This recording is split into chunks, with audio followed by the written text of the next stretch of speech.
ഇറാനുമായി വെടിനിർത്തൽ കരാറിന് ധാരണയായി എന്ന് അമേരിക്കൻ പ്രസിഡന്റ് ഡൊണാൾഡ് ട്രംപ് ലോകത്തോട് പ്രഖ്യാപിച്ചപ്പോൾ ആ ഒരു വാർത്ത അതീവ സന്തോഷത്തോടെയാണ് ലോകം ശ്രവിച്ചത്. കാരണം ലോക ജനത ഒന്നടങ്കം കാത്തിരുന്ന വളരെ സുപ്രധാനമായൊരു പ്രഖ്യാപനമായിരുന്നു അത്. ഹോർമൂസ് കടലിടുക്ക് ഇറാൻ അടച്ചതോടുകൂടി ലോകത്തിലെ വാണിജ്യ വ്യവസായ മേഖല ഒരു പരിധിവരെ തളർന്നിരിക്കുകയാണ്. ഒരു വലിയ സാമ്പത്തിക പ്രതിസന്ധിയെ തന്നെയാണ് ലോകരാഷ്ട്രങ്ങൾ നേരിടുവാൻ പോകുന്നത് എന്ന് വ്യക്തമായിരുന്നു. ഇറാൻ ഹോർമൂസ് കടലിടുക്ക് അടച്ചതോടെ നമ്മുടെ കൊച്ചു കേരളത്തിൽ പോലും അതിൻ്റെ പ്രതിസന്ധികൾ അനുഭവിച്ചു തുടങ്ങി ജനം. അതിൽ നിന്നും ഒരു മോചനവും പഴയ ജീവിത നിലവാരത്തിലേക്കൊരു മടങ്ങിപ്പോക്കും സ്വപ്നം കണ്ടിരുന്ന ലോകത്തിൻ്റെ മുൻപിൽ ട്രംപ് നടത്തിയ പ്രസ്താവനകൾ വളരെ ആശാജനകമായിരുന്നു, ആവേശകരമായിരുന്നു. അതുകൊണ്ട് തന്നെയാണ് തൊട്ടടുത്ത നിമിഷം എണ്ണവില കുത്തനെ ഇടിഞ്ഞത്. ബാരലിന് $116 ഉണ്ടായിരുന്ന എണ്ണവില അപ്പോൾ തന്നെ 95 താന്നു. പക്ഷേ അടുത്ത നിമിഷം ലോകത്തിന് മറ്റൊരു കാര്യം കൂടി ബോധ്യപ്പെട്ടു. 3 ദിവസം കൊണ്ട് ഇറാനെ തവിടുപൊടിയാക്കി സകലതും തങ്ങളുടെ വരുതിയിലാക്കുമെന്ന് ലോകത്തോട് ശക്തമായി പ്രഖ്യാപനം നടത്തിയ ട്രംപ് ഒടുവിൽ ഇറാൻ വിഷയത്തിൽ പെട്ടുപോയി എന്നും ഇനിയിപ്പോൾ രക്ഷപ്പെടുവാൻ മറ്റൊരു വഴിയും ഇല്ലാത്തത് കൊണ്ട് ട്രംപ് തലയൂരുവാൻ വേണ്ടി നടത്തിയ ഒരു നാടകമായിരുന്നു ഈ വെടിനിർത്തൽ പ്രഖ്യാപനം എന്നും. കാരണം വെടിനിർത്തൽ പ്രഖ്യാപനത്തോടുള്ള ബന്ധത്തിൽ ഇറാൻ മുൻപോട്ട് വെച്ച 10 നിബന്ധനകൾ അത് അമേരിക്കയെ സംബന്ധിച്ചിടത്തോളം ഒരിക്കലും അംഗീകരിക്കുവാൻ കഴിയുന്നതേയല്ല. ആ നിർദ്ദേശങ്ങൾ അംഗീകരിച്ചു കൊടുക്കുക എന്നുള്ളത് ആത്മഹത്യാപരമാണ്, അല്ലെങ്കിൽ തോൽവി സമ്മതിച്ചു എന്നുള്ളതിൻ്റെ പ്രത്യക്ഷ അടയാളമാണ്. എന്തൊക്കെയാണ് ആ 10 നിർദ്ദേശങ്ങൾ? 1. ഹോർമൂസ് കടലിടുക്കിന്റെ നിയന്ത്രണം അത് ഇറാന് തന്നെയായിരിക്കണം. ഇറാൻ സൈന്യത്തിന്റെ ഏകോപനത്തോടു കൂടിയാവണം ഗതാഗതം അനുവദിക്കുന്നത്. 2. യുറേനിയം സമ്പുഷ്ടീകരണത്തിനുള്ള അനുമതി ഇറാന് ലഭിച്ചേ മതിയാവുകയുള്ളൂ. 3. ഇറാനെതിരെയുള്ള എല്ലാ ഉപരോധങ്ങളും പിൻവലിക്കുക. 4. ലെബനോനിലെ ഹിസ്ബുള്ളക്കെതിരെയും യമനിലെ ഹൂത്തികൾക്കെതിരെയുമുള്ള യുദ്ധമടക്കം എല്ലാ മേഖലകളിലും വെടിനിർത്തലുണ്ടാവണം. 5. US സൈന്യത്തെ പൂർണ്ണമായി പിൻവലിക്കണം. തങ്ങൾക്കെതിരെയുള്ള എല്ലാ സൈനിക നീക്കങ്ങളും അവസാനിപ്പിക്കണം. 6. UN-ഉം അന്താരാഷ്ട്ര ആണവോർജ ഏജൻസിയും ഇറാനെതിരെ പാസാക്കിയ മുഴുവൻ പ്രമേയങ്ങളും റദ്ദാക്കണം. 7. ഹോർമൂസ് കടലിടുക്കിൽ ഇറാന്റെ മേധാവിത്വം ഉറപ്പാക്കുന്ന സുരക്ഷാ പ്രോട്ടോകോൾ നിലവിൽ വരണം. 8. ഇപ്പോൾ അടിച്ചേൽപ്പിച്ച യുദ്ധനഷ്ടത്തിന് കൃത്യമായിട്ടുള്ള നഷ്ടപരിഹാരം കിട്ടണം. 9. വിദേശ രാജ്യങ്ങളിൽ മരവിപ്പിക്കപ്പെട്ട ഇറാന്റെ ആസ്തികൾ വിട്ടുകിട്ടണം. 10. ഈ വ്യവസ്ഥകൾ UN രക്ഷാ കൗൺസിൽ അംഗീകരിച്ച് അന്താരാഷ്ട്ര നിയമത്തിന്റെ ഭാഗമാക്കണം. ഇതാണ് ആ 10 നിബന്ധനകൾ. ഈ വ്യവസ്ഥകളൊന്നും അമേരിക്കയ്ക്ക് ഒരിക്കലും അംഗീകരിക്കുവാൻ കഴിയില്ല. ഇനി അഥവാ അമേരിക്ക അംഗീകരിച്ചാൽ തന്നെ ഇസ്രായേലിന് അതൊട്ടും ഉൾക്കൊള്ളുവാനും കഴിയില്ല. കാര്യങ്ങൾ അങ്ങനെയൊക്കെയാണെങ്കിലും ഡൊണാൾഡ് ട്രംപ് വെടിനിർത്തൽ പ്രഖ്യാപിച്ചു. വെടിനിർത്തൽ നിലവിൽ വന്നു എന്നൊക്കെ പറയുമ്പോൾ യുദ്ധനിരീക്ഷകർക്ക് തന്നെ അത്ഭുതമാണ്. എന്നാൽ ട്രംപിന്റെ പ്രഖ്യാപനങ്ങൾക്ക് ശേഷം ഈ കരാറുമായി ബന്ധപ്പെട്ട് ജനങ്ങളോട് സംസാരിച്ച വൈറ്റ് ഹൗസിന്റെ പ്രതിനിധി പറഞ്ഞത് ഇറാന് യുറേനിയം സമ്പുഷ്ടീകരണത്തിന് അനുമതി അമേരിക്ക കൊടുത്തിട്ടില്ല എന്നാണ്. വെടിനിർത്തൽ പ്രാബല്യത്തിൽ വന്നു എന്ന് ട്രംപ് പറയുന്നു, ഇറാനുമായി കരാർ ഉണ്ടാക്കി എന്ന് ട്രംപ് ലോകത്തെ വിശ്വസിപ്പിക്കുവാൻ ശ്രമിക്കുന്നു. പക്ഷേ ഇത് പറഞ്ഞു വായിൽ നാക്കിടുന്നതിന് മുൻപ് തന്നെ അതിശക്തമായ ആക്രമണം ഇറാൻ ലെബനോനിലേക്ക് അഴിച്ചുവിട്ടു. ഈ ഒരു പശ്ചാത്തലത്തിൽ ചിന്തിക്കേണ്ടത് ട്രംപ് പറഞ്ഞ വാക്കുകൾക്ക് എന്ത് ആധികാരികതയായിരുന്നു ഉണ്ടായിരുന്നതെന്നുള്ളതാണ്. യുറേനിയം സമ്പുഷ്ടീകരണത്തിനുള്ള അനുമതി ഇറാൻ അമേരിക്ക നൽകിയിട്ടില്ല എന്ന് വൈറ്റ് ഹൗസ് പ്രഖ്യാപിക്കുമ്പോൾ ട്രംപിന്റെ പ്രസ്താവനകൾ എന്തിന്റെ അടിസ്ഥാനത്തിലാണ് എന്ന് ലോകത്തിന് മനസ്സിലാക്കുവാൻ കഴിയുന്നില്ല. ലോക ജനത ഇവിടെ തെറ്റിദ്ധരിക്കപ്പെടുകയാണ്. വാസ്തവത്തിൽ ഈ യുദ്ധം ആരംഭിച്ചതുപോലും ഇറാൻ യുറേനിയം സമ്പുഷ്ടീകരണം നടത്തുന്നു, യുറേനിയം സമ്പുഷ്ടീകരണം ഒടുവിൽ അണുബോംബ് ഉണ്ടാക്കുന്നതിലേക്ക് എത്തിച്ചേരും എന്ന് പറഞ്ഞാണ്. അങ്ങനെയുള്ളപ്പോൾ യുറേനിയം സമ്പുഷ്ടീകരണം അനുവദിക്കണം എന്നുള്ള ഇറാന്റെ എക്കാലത്തെയും ആവശ്യത്തിന് അമേരിക്കയ്ക്ക് ഒരിക്കലും അനുമതി കൊടുക്കുവാൻ കഴിയില്ല. അങ്ങനെ സംഭവിച്ചാൽ ആദ്യം നേരിടേണ്ടി വരുന്ന ചോദ്യം എന്തിനു വേണ്ടിയായിരുന്നു ഈ യുദ്ധം, ആർക്കു വേണ്ടിയായിരുന്നു ഈ യുദ്ധം എന്നുള്ളതാണ്. ചുരുക്കി പറഞ്ഞാൽ എന്ത് ലക്ഷ്യത്തിന് വേണ്ടിയാണോ ഈ യുദ്ധം ആരംഭിച്ചത് ആ ലക്ഷ്യത്തിലേക്ക് എത്തിച്ചേരുവാൻ അമേരിക്കയ്ക്ക് കഴിഞ്ഞില്ല. പാതി വഴിയിൽ വെച്ച് കട്ടയും പടവും മടക്കി അവർക്ക് മടങ്ങിപ്പോകേണ്ട സാഹചര്യം ഉണ്ടായിരിക്കുന്നു. എന്ന് വെച്ചാൽ ഒറ്റ വാക്കിൽ പറഞ്ഞാൽ പരാജയപ്പെട്ടു എന്ന് സാരം. ഇവിടെ ഒരു കാര്യം ശ്രദ്ധേയമായിരുന്നു. ഈ ഒരു യുദ്ധത്തിലേക്ക് അമേരിക്കയെ ഇസ്രായേലാണ് വലിച്ചിഴച്ചു കൊണ്ടുവന്നത്. പശ്ചിമേഷ്യയിൽ ഇറാനെ ഇല്ലാതെയാക്കുക എന്നുള്ളത് ഏറ്റവും അനിവാര്യമായിരിക്കുന്നത് ഇസ്രായേലിനാണ്. അതിനുവേണ്ടിയുള്ള നീക്കങ്ങൾ അവർ വളരെ കാലങ്ങൾക്ക് മുൻപേ ആരംഭിച്ചതാണ്. ആയുധശേഷിയുടെ കാര്യത്തിൽ അമേരിക്കയുടെയും ഇസ്രായേലിൻ്റെയും മുൻപിൽ പിടിച്ചു നിൽക്കുവാൻ ഇറാന് കഴിയുകയില്ല എന്നുള്ളത് വ്യക്തമാണ്. എന്നാൽ അത്തരത്തിലുള്ള ബലഹീനതകളെ ചെറുത്തു നിൽക്കുവാനും തോൽപ്പിക്കുവാനും വേണ്ടി ഇറാൻ കാലങ്ങൾക്ക് മുമ്പേ തയ്യാറാക്കി നിർത്തിയിരിക്കുന്ന ചില അദൃശ്യ സൈന്യങ്ങളുണ്ട്. കഴിഞ്ഞ 4 പതിറ്റാണ്ടുകളായി ഇറാന്റെ ഇസ്ലാമിക് റവല്യൂഷണറി ഗാർഡ് എന്ന പേരിൽ പല രാജ്യങ്ങളിലും അവർ തങ്ങളുടെ സ്വന്തം സായുധ സംഘങ്ങളെ പണം നൽകി വളർത്തിയെടുത്തിരിക്കുകയാണ്. ഈ സായുധ സംഘങ്ങളാണ് ലെബനോനിലെ ഹിസ്ബുള്ള, യമനിലെ ഹൂത്തികൾ, ഗാസയിലെ ഹമാസ്, സിറിയയിലെയും ഇറാഖിലെയും മറ്റ് സായുധ പോരാളികൾ ഒക്കെ. ഇറാനെതിരായി അമേരിക്കയുടെയോ അല്ലെങ്കിൽ ഇസ്രായേലിന്റെയോ ഏതെങ്കിലും തരത്തിലുള്ളൊരു ചലനമുണ്ടായാൽ ആ നിമിഷം ഇറാനു വേണ്ടി ഈ പ്രോക്സി ഗ്രൂപ്പുകൾ ഒന്നടങ്കം രൂക്ഷമായ ആക്രമണങ്ങൾ ആരംഭിക്കും. ഇതൊക്കെ മുൻകൂട്ടി കണ്ടുകൊണ്ട് തന്നെയാണ് തുടക്കത്തിൽ തന്നെ ഇസ്രായേൽ ഹമാസിനെ ഇല്ലായ്മ ചെയ്യുവാൻ ഇറങ്ങി പുറപ്പെട്ടത്. അത് ഏകദേശം വിജയം കണ്ടു തുടങ്ങിയപ്പോൾ ലെബനോനിലുള്ള ഹിസ്ബുള്ളയ്ക്ക് നേരെയും യമനിലെ ഹൂത്തികൾക്ക് നേരെയും അവർ ആക്രമണം അഴിച്ചുവിട്ടു. അവരെ ഇല്ലാതെയാക്കുന്നതിലൂടെ ഇറാനെ ഒറ്റപ്പെടുത്താം എന്നും അങ്ങനെ പശ്ചിമേഷ്യയിൽ ഇസ്രായേൽ ആഗ്രഹിക്കുന്ന നിലവാരത്തിലേക്ക് കാര്യങ്ങളെ കൊണ്ടെത്തിക്കാം എന്നും ഇസ്രായേൽ ചിന്തിച്ചു. ആ ഒരു പദ്ധതിയിലേക്ക് വാസ്തവത്തിൽ അവർ അമേരിക്കയെ വലിച്ചിഴയ്ക്കുകയായിരുന്നു. ഇറാനെ വേണ്ട വിധത്തിൽ മനസ്സിലാക്കാതെ ഒരാവേശത്തിന് ഇറങ്ങി പുറപ്പെട്ട ട്രംപിന് വാസ്തവത്തിൽ ഇപ്പോൾ എന്ത് ചെയ്യണം എന്നുള്ളതിനെക്കുറിച്ച് വ്യക്തമായൊരു ധാരണയില്ല എന്നാണ് ലോകത്തിന് മനസ്സിലാക്കുവാൻ കഴിയുന്നത്. യുദ്ധം അനന്തമായി നീട്ടിക്കൊണ്ടുപോകുവാൻ ട്രംപിന് ഒരിക്കലും കഴിയുകയില്ല. അപ്പോൾ തന്നെ ഇറാനെ പരാജയപ്പെടുത്തുവാൻ ഒട്ട് കഴിയുന്നുമില്ല. ഇറാൻ രണ്ടും കൽപ്പിച്ചാണ് കളിക്കുന്നത്. അതിന്റെ പ്രധാനപ്പെട്ട തെളിവായിരുന്നു വരുവാനുള്ളത് വരട്ടെ കാണാം എന്നുള്ള രീതിയിൽ ഹോർമൂസ് കടലിടുക്ക് അവർ അടച്ചു കളഞ്ഞത്. വാസ്തവത്തിൽ ട്രംപിനേറ്റ ഏറ്റവും വലിയൊരു അടിയായിരുന്നു ഇറാന്റെ ആ നീക്കം. ഹോർമൂസ് കടലിടുക്ക് അടച്ചതോടെ പശ്ചിമേഷ്യ വലിയ പ്രതിസന്ധിയിലായി. തുടർന്ന് ലോകം മുഴുവനും ആ പ്രതിസന്ധിയുടെ ഭാഗമായി. ആ ഒരു സാഹചര്യത്തിൽ എങ്ങനെയും യുദ്ധം അവസാനിപ്പിക്കുക, ഏത് തരത്തിലായാലും ഒത്തുതീർപ്പിലേക്ക് നീങ്ങുക എന്നുള്ള സമ്മർദ്ദം പല മേഖലകളിൽ നിന്നും പല രാജ്യങ്ങളിൽ നിന്നും ട്രംപിന് നേരെ ഉയരുവാൻ തുടങ്ങിയപ്പോൾ അദ്ദേഹത്തിന് പിന്മാറുകയല്ലാതെ മറ്റു മാർഗങ്ങൾ മുൻപിലില്ല എന്നായി. എന്നാൽ ഇത് അമേരിക്കയെ സംബന്ധിച്ചിടത്തോളം ഏറ്റവും വലിയൊരു നാണക്കേടാണ്. വലിയ വായിൽ വാചകമടിച്ചുകൊണ്ട് യുദ്ധത്തിന് ഇറങ്ങി പുറപ്പെട്ട ട്രംപ് ഇപ്പോൾ ഇറാൻ വെച്ചിരിക്കുന്ന കണ്ടീഷനുകളുടെ മുമ്പിൽ വഴങ്ങിക്കൊടുക്കുന്നു. അവർക്ക് അനുകൂലമായി വെടിനിർത്തൽ പ്രഖ്യാപിച്ചിരിക്കുന്നു. അമേരിക്കയുടെ ചരിത്രത്തിൽ ആദ്യമായാണ് ഇത്രയും നാണം കെട്ട ഒരു കീഴടങ്ങൽ എന്ന് അമേരിക്കക്കാർ തന്നെ പറയുവാൻ തുടങ്ങിയിരിക്കുന്നു. ഡെമോക്രാറ്റിക് പാർട്ടി മാത്രമല്ല, ട്രംപിന്റെ സ്വന്തം പാർട്ടിയായ റിപ്പബ്ലിക്കൻകാർ പോലും ട്രംപിനെ തെറി വിളിച്ചു തുടങ്ങിയിരിക്കുന്ന കാഴ്ചകൾ മാധ്യമങ്ങൾ റിപ്പോർട്ട് ചെയ്യുകയാണ്. ഇറാൻ എന്ന രാഷ്ട്രത്തെ അമേരിക്ക വല്ലാതെ അങ്ങ് അണ്ടർ എസ്റ്റിമേറ്റ് ചെയ്ത് കളഞ്ഞു. അമേരിക്കയുടെയും ഇസ്രായേലിന്റെയും ശക്തികൾക്ക് മുൻപിൽ നിമിഷ നേരം കൊണ്ട് ഇറാൻ തകർന്ന് തരിപ്പണമായി പോകും എന്നവർ വല്ലാതെ തെറ്റിദ്ധരിച്ചു. ഇറാനെയും ഇറാന്റെ സൈനിക ശേഷിയെയും കൃത്യമായി മനസ്സിലാക്കുന്നതിൽ അമേരിക്ക പരാജയപ്പെട്ടു. ഈ യുദ്ധം തുടങ്ങി വെച്ചപ്പോൾ തന്നെ വിദഗ്ധരായ ധാരാളം ആൾക്കാർ പറഞ്ഞതാണ് അമേരിക്കയ്ക്ക് ഈ യുദ്ധം അവസാനിപ്പിക്കുവാൻ പറ്റില്ല, അമേരിക്ക വല്ലാതെ അവിടെ പാടുപെടും എന്ന്. വാസ്തവത്തിൽ ഇപ്പോൾ അതുതന്നെയാണ് സംഭവിച്ചിരിക്കുന്നത്.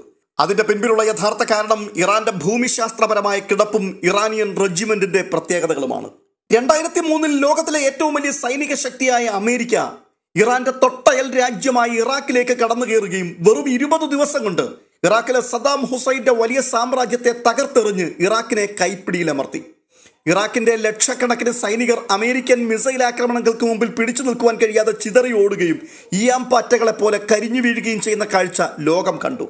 അന്ന് ലോകം മുഴുവൻ ആ സൈനിക ശക്തി കണ്ടു വിറച്ചുപോയി. എന്നാൽ അതേ അമേരിക്ക ഇപ്പോൾ ഇറാൻ എന്ന രാജ്യത്തിനെതിരായി തിരിയുമ്പോൾ കഴിഞ്ഞ 40 ദിവസങ്ങളായി ഇപ്പോൾ തീർത്തു കളയും, 2 ദിവസത്തിനുള്ളിൽ ഭസ്മമാക്കി കളയും.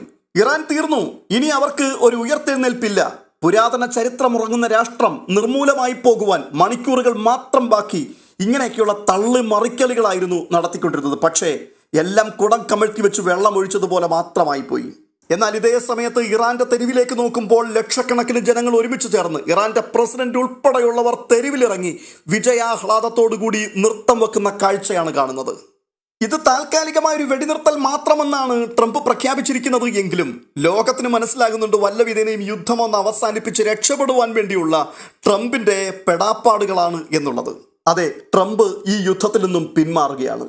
പക്ഷെ ഇസ്രായേലിന് അങ്ങനെ യുദ്ധത്തിൽ നിന്ന് പിന്മാറുവാൻ കഴിയില്ല. ഇറാൻ മുൻപോട്ട് വെച്ച 10 വ്യവസ്ഥകൾ അംഗീകരിച്ചാൽ പിന്നെ ഇസ്രായേലിന് മിഡിൽ ഈസ്റ്റിൽ നിലനിൽപ്പില്ല. അതുകൊണ്ട് അവർക്ക് യുദ്ധം തുടർന്നേ പറ്റൂ. അപ്പോൾ തന്നെ GCC രാഷ്ട്രങ്ങൾ ഒന്നടങ്കം അമ്പരന്ന് നിൽക്കുകയാണ്. ഗൾഫ് രാഷ്ട്രങ്ങൾക്ക് മുഴുവനും സുരക്ഷ വാഗ്ദാനം ചെയ്ത ട്രംപിന്റെ പിൻവാങ്ങൽ ഈ സാഹചര്യത്തിൽ ഈ രാജ്യങ്ങളുടെ നിലനിൽപ്പിനെ കൂടിയാണ് അപകടത്തിലാക്കിയിരിക്കുന്നത്. കഴിഞ്ഞ 40 ദിവസങ്ങളായി തുടർന്നുകൊണ്ടിരുന്ന മിസൈൽ വർഷങ്ങൾ ഇറാനിൽ കാര്യമായ നാശനഷ്ടങ്ങൾ ഉണ്ടാക്കിയിട്ടുണ്ട്. രാഷ്ട്രീയ നേതാക്കന്മാരെ ഇല്ലാതെയാക്കി, രാജ്യത്തെ കടുത്ത സാമ്പത്തിക പ്രതിസന്ധിയിലേക്ക് തള്ളിവിട്ടു, ജനജീവിതം പ്രതിസന്ധിയിലാക്കി, ആയിരക്കണക്കിന് ജനങ്ങളെ കൊന്നൊടുക്കി എന്ന് മാത്രവുമല്ല ആ രാജ്യത്തിന്റെ പരമാധികാരിയായ അലി ഖമൈനിയെ പോലും ഇല്ലാതെയാക്കി. ഇതൊന്നും ഇറാനെ സംബന്ധിച്ച് മറക്കുവാൻ കഴിയുന്ന കാര്യങ്ങളല്ല. ആ രാജ്യത്തിന് നേരെ രൂക്ഷമായ ആക്രമണങ്ങൾ നടത്തിയത് അമേരിക്കയാണ് എങ്കിൽ പോലും ഖത്തറിന്റെയും സൗദിയുടെയും കുവൈറ്റിന്റെയും ബഹറിന്റെയും ഒക്കെ മണ്ണിൽ നിന്നാണ് മിസൈലുകൾ ഇറാനിലേക്ക് പാഞ്ഞു എന്നത്. അതിനുള്ള മറുപടികൾ ഈ രാഷ്ട്രങ്ങൾക്ക് ഇറാന് കൊടുത്തേ പറ്റൂ. ഇറാൻ ഇത് ക്ഷമിക്കില്ല എന്ന് എല്ലാവർക്കും അറിയാം. പക്ഷെ ട്രംപ് കൂടെയുണ്ട് എന്നുള്ള പിൻബലത്തിലാണ് എല്ലാവരും ആശ്വസിച്ചിരുന്നത്. എന്നാൽ ട്രംപിന്റെ ഈ പിന്മാറ്റം GCC കൺട്രീസിനെ ഞെട്ടിച്ചിരിക്കുകയാണ്. ഒരു ഭാഗത്ത് ഇറാനിൽ ലക്ഷക്കണക്കിന് ജനങ്ങൾ തെരുവിലിറങ്ങി ആഹ്ലാദ നൃത്തം നടത്തുന്നു, മറുഭാഗത്ത് ട്രംപ് മൗനം പാലിക്കുന്നു. ഇതിനിടയിൽ ഇനി എന്ത് എന്നുള്ള ആശങ്കയിൽ ഗൾഫ് രാജ്യങ്ങൾ വിളറി പൂണ്ടു നിൽക്കുകയാണ്. വലിയ പ്രതീക്ഷയോടെ തന്ത്രപരമായി ഈ ഒരു യുദ്ധത്തിലേക്ക് ട്രംപിനെ വലിച്ചിഴച്ചു കൊണ്ടുവന്ന ഇസ്രായേലിന്റെ പ്രധാനമന്ത്രിയായ ബെഞ്ചമിൻ നെതന്യാഹു, അദ്ദേഹത്തിന് ട്രംപ് പിന്മാറിയതുപോലെ അങ്ങനെ പിന്മാറാൻ കഴിയില്ല. ബെഞ്ചമിൻ നെതന്യാഹുവിനെതിരെ വിചാരണ തുടങ്ങാൻ പോകുകയാണ് സ്വന്തം രാജ്യത്തെ കോടതി. രാജ്യത്തെ സ്ഥിതിഗതികളെല്ലാം ഏകദേശം സാധാരണ നിലയിലേക്ക് എത്തിയതോടെ കോടതി നടപടികൾ ഞായറാഴ്ച പുനരാരംഭിക്കാൻ പോകുന്നു എന്നാണ് പുറത്തുവരുന്ന റിപ്പോർട്ട്. പ്രധാനമായും 2 കേസുകളാണ് നെതന്യാഹുവിനെതിരെ ചുമത്തപ്പെട്ടിരിക്കുന്നത്. അതിൽ ഒന്നാമത്തെ കേസിൽ നെതന്യാഹുവിന്റെ ഭാര്യ സാറയും ഉൾപ്പെട്ടിട്ടുണ്ട്. നിലവിൽ ഇറാനുമായുള്ള ഈ യുദ്ധത്തിന്റെ പേരിൽ ധാരാളം പഴി നെതന്യാഹു സ്വന്തം പാളയത്തിൽ തന്നെ നേരിട്ടുകൊണ്ടേയിരിക്കുകയാണ്. ഇറാനെ ലോകത്തിന്റെ മുമ്പിൽ വലുതാക്കി ചിത്രീകരിക്കുന്നതിന് ഇസ്രായേൽ വഴിയൊരുക്കി എന്നാണ് പ്രതിപക്ഷ പാർട്ടികളുടെ വിമർശനം. ഈ വിമർശനം നേരിട്ടുകൊണ്ടിരിക്കുന്നതിനിടയിൽ തന്നെയാണ് കോടതി നടപടികളും പുനരാരംഭിക്കുവാൻ പോകുന്നത്. ഇതെല്ലാം അദ്ദേഹത്തെ കാര്യമായ പ്രതിരോധത്തിലാക്കും. ഇതിനിടയിലാണ് ഇറാനുമായി US ഏർപ്പെട്ട താൽക്കാലിക വെടിനിർത്തൽ. ഇവിടുത്തെ ഏറ്റവും രസകരമായ ഒരു കാര്യം, ഈ സമാധാന ചർച്ചകൾക്ക് നേതൃത്വം വഹിക്കുന്നത് പാകിസ്ഥാനാണ്. പാകിസ്ഥാന്റെ മധ്യസ്ഥതയിലാണ് ഈ വെടിനിർത്തൽ കരാർ ഇപ്പോൾ രംഗത്ത് വന്നിരിക്കുന്നത് എന്നുള്ളതാണ്. ഇതൊന്നും ഒരിക്കലും ബെഞ്ചമിൻ നെതന്യാഹുവിനെ സംബന്ധിച്ചും ഇസ്രായേലിനെ സംബന്ധിച്ചും അംഗീകരിക്കുവാൻ കഴിയുന്ന കാര്യങ്ങളല്ല. ഇന്ത്യയിലെ ഇസ്രായേൽ അംബാസഡറായ റൂബൽ അസർ ഇന്ത്യൻ മാധ്യമങ്ങളോട് പറഞ്ഞതും ഇക്കാര്യം തന്നെയാണ്. പാകിസ്ഥാന്റെ മധ്യസ്ഥതയിൽ ഞങ്ങൾക്ക് വിശ്വാസമില്ല. അതിന്റെ കാരണമായി അദ്ദേഹം ചൂണ്ടിക്കാട്ടുന്നത് പാകിസ്ഥാൻ എന്നുള്ളത് ഭീകരവാദത്തെ പ്രോത്സാഹിപ്പിക്കുന്ന രാജ്യമാണ്. ഇപ്പോഴത്തെ ലോകക്രമത്തിൽ ഞങ്ങൾ പോലും പ്രധാനപ്പെട്ട കാര്യങ്ങളിൽ തീരുമാനമെടുക്കുവാൻ അമേരിക്കയെ അങ്ങോട്ട് സമീപിക്കുകയാണ്. അങ്ങനെ ഒരു ലോകക്രമത്തിൽ പാകിസ്ഥാൻ എങ്ങനെ അമേരിക്കയെ ചർച്ചയ്ക്ക് ഇങ്ങോട്ട് ക്ഷണിക്കും എന്നുള്ളതാണ് ഇസ്രായേലിന്റെ വിമർശനം. ഇവിടെ നമ്മൾ മനസ്സിലാക്കേണ്ടത് ഇസ്രായേലിന്റെ ഉദ്ദേശങ്ങളും അമേരിക്കയുടെ ഉദ്ദേശങ്ങളും ഒന്നായിരുന്നില്ല എന്നുള്ളതാണ്. ഇസ്രായേലിന് വേണ്ടി അമേരിക്ക യുദ്ധം ചെയ്യുവാനെത്തി, ഒരിടത്തും എത്താതെ വന്നപ്പോൾ അമേരിക്കയ്ക്ക് പിൻവാങ്ങേണ്ടതായിട്ടും വന്നു. പാതി വഴിയിൽ അല്ലെങ്കിൽ ലക്ഷ്യം എത്തുന്നതിന് മുൻപ് തന്നെ സഖ്യകക്ഷിയായ ഇസ്രായേലിനെ അമേരിക്ക ഉപേക്ഷിച്ചു എന്നുള്ള വാർത്ത അത് ഇസ്രായേലിനെ സംബന്ധിച്ചിടത്തോളം ഉൾക്കൊള്ളാൻ കഴിയുന്ന ഒരു കാര്യവുമല്ല. പക്ഷേ ഇറാനുമായി ഒരു ഡീൽ ഉണ്ടാവണമെങ്കിൽ ഇസ്രായേൽ ഒരു ബാധ്യതയാവും എന്ന തിരിച്ചറിവാകണം അമേരിക്കയെ സംബന്ധിച്ചിടത്തോളം ഏകപക്ഷീയമായൊരു പിന്മാറ്റത്തിന് പ്രേരിപ്പിച്ചത്. അമേരിക്ക പറയുന്നു ഇറാനുമായി ചർച്ചകൾ നടത്താമെന്ന്, അതും പാകിസ്ഥാന്റെ മധ്യസ്ഥതയിൽ. പാകിസ്ഥാൻ അമേരിക്കയുടെ സൗഹൃദ രാജ്യമാണല്ലോ. അമേരിക്ക ആഗ്രഹിക്കുന്ന രീതിയിൽ ചർച്ചകൾ കൊണ്ടുപോകുവാൻ ഒരുപക്ഷെ പാകിസ്ഥാന് സാധിക്കുമായിരിക്കും. പക്ഷേ ഇസ്രായേൽ അതിനിടയിലേക്ക് വരികയാണെങ്കിൽ അതൊരു വലിയ കീറാമുട്ടിയായി മാറും, തലവേദനയായി മാറും. കാരണം പാകിസ്ഥാനെ ഒരു രീതിയിലും ഇസ്രായേലിന് വിശ്വസിക്കുവാൻ കഴിയില്ല. പാകിസ്ഥാൻ ഒരാണവ രാജ്യമാണ്. അതുമാത്രവുമല്ല, പലസ്തീൻ ഇസ്രായേൽ വിഷയത്തിൽ പലസ്തീനെ അകമഴിഞ്ഞ് സഹായിക്കുന്ന, പിന്തുണയ്ക്കുന്ന ഒരു രാജ്യവുമാണ് പാകിസ്ഥാൻ. അതുകൊണ്ട് തന്നെ ഇസ്രായേൽ വിരുദ്ധ രാജ്യമാണ് പാകിസ്ഥാൻ. അങ്ങനെ വരുമ്പോൾ പാകിസ്ഥാൻ കേന്ദ്രീകൃതമായി നടത്തുന്ന ഒരു സമാധാന ചർച്ചയിലും പോയിരിക്കുവാൻ ഇസ്രായേലിന് ഒരിക്കലും കഴിയുകയില്ല. അതുകൊണ്ട് തന്നെയാണ് ഈ ഒരു അവസരം മുതലാക്കുവാൻ വേണ്ടി വെടിനിർത്തൽ പ്രഖ്യാപിച്ചതിന് ശേഷം ലെബനോനിലേക്ക് ഇസ്രായേൽ നിരന്തരമായ ആക്രമണം നടത്തുകയും അവരുടെ ഭൂമി പിടിച്ചെടുക്കുകയും കൂട്ടമായി ജനങ്ങളെ കൊന്നൊടുക്കുകയും ചെയ്തത്. ഇവിടെ ഇപ്പോൾ ഇസ്രായേലിന്റെ പുതിയ പോളിസി, അമേരിക്കയും ഇറാനും തമ്മിൽ ചർച്ച ചെയ്യുന്നുവെങ്കിൽ അതങ്ങനെ നടക്കട്ടെ, അത് അവരുടെ കാര്യം.